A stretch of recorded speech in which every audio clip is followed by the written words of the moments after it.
আসসালামু আলাইকুম ভিউয়ার্স, আজকে আমি আপনাদের জন্য নিয়ে এসেছি মজাদার চিচিঙ্গা ভাজি। খুব সহজ এবং খেতে দারুণ। চলুন দেখে নেই কীভাবে রান্না করলাম।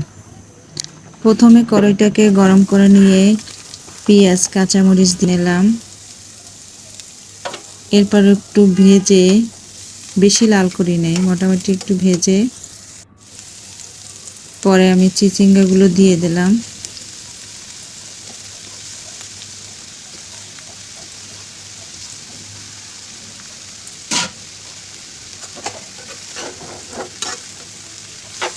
পরে আমি নেড়ে নিলাম, একটু নেড়ে চেড়ে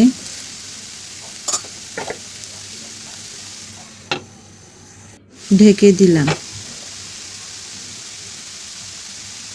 লবণ দিলাম, আবার একটু নেড়ে চেড়ে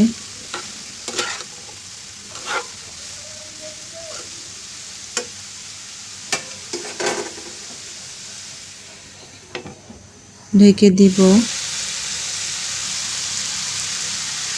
আমার হয়ে গেছে মোটামুটি।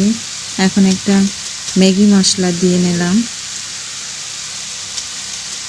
অনেক মজা হয় এভাবে করে রান্না করলেও, আপনারা এভাবে রান্না করে খেয়ে দেখবেন।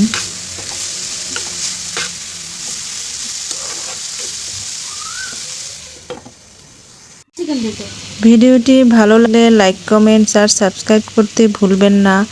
আবার দেখা হবে নতুন কোনো রেসিপি নিয়ে। ভালো থাকবেন, সুস্থ থাকবেন। আল্লাহ হাফেজ।